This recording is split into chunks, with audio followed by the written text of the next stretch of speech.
पांडवेश्वर विधानसभा अंतर्गत छोरा गांव स्थित बोपदेव चतुष्पाठी की ओर से 3 दिवसीय संस्कृति पठन पाठन कार्यक्रम के तहत हरि सभा का आयोजन किया गया तथा इस अवसर पर नदिया जिले के नवद्वीप धाम स्थित धर्मस्व मंदिर से लाई गई पावन चरण पादुका का विधिवत पूजन किया गया।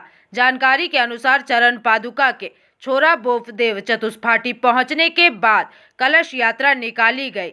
कलश यात्रा छोरा फुटबॉल मैदान से शुरू होकर पूरे छोरा गांव का नगर भ्रमण करती हुई संपन्न हुई एवं इस यात्रा में करीब 500 कन्याओं ने हिस्सा लिया और भक्तिमय माहौल देखने को मिला। इस संबंध में हरिसभा के आयोजक कार्तिक मुखर्जी ने पूरी जानकारी साझा की है।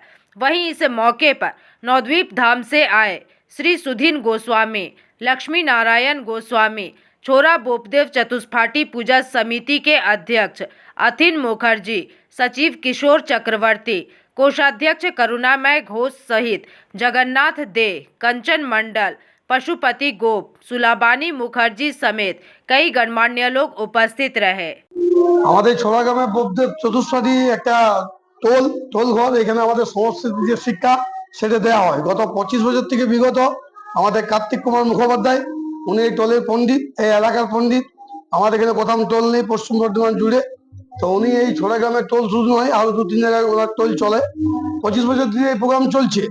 কিন্তু এই আমাদের যে মহাপ্রভু শ্রী ধামের নদিয়া নবদ্বীপের ধামের যে চন্দ্রদেব আসে, এটি গত 9 বছর থেকে আসছে এবং এই চন্দ্রদেব আসার ফলে আমরা চাই মনস্কামনা আমাদের যে এলাকার লোকের জন্য সুস্থ কামনা করি এবং সবাই যেন সুখে শান্তিতে থাকে এবং সবাই যেন ভালো থাকে, সুস্থ থাকে এবং এই চরণ পদক আসার জন্য এই আমাদের যে এলাকা, এই এলাকার উন্নতি হোক, এটি আমরা চাই।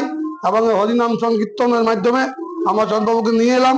আবার হরিনাম সংকীর্তনের মাধ্যমে আমরা 19, 20, 21 3 দিন আমাদের পাদুকা থাকবে এবং 21 তারিখ বৈকাল 4 ঘটিকায় আমাদের চরণ পাদুকা পদার্পণ করবে।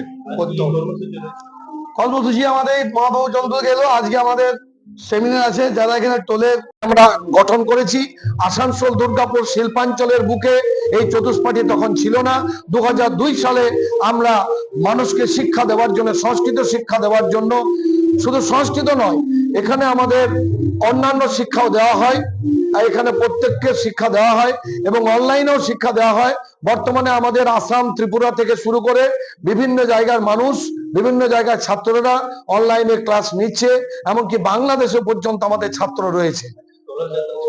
আজকে কলস যাত্রা ছিল, এটা প্রতিবারে হয়।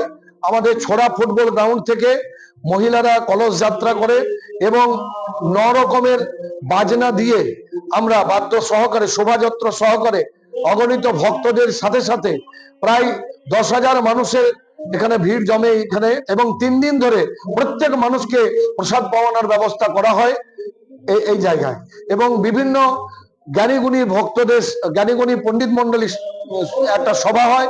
তার সাথে সাথে আমাদের হচ্ছে গিয়ে অনেক ভালো ভালো কীর্তনিয়া, কীর্তন গানে যারা শিল্পী, তারা এই মঞ্চে এসে কীর্তন গান পরিবেশন করেন, ভাগবত কথা বলেন। अंडाल से मंथन पासवान की रिपोर्ट, पीवीटीवी न्यूज।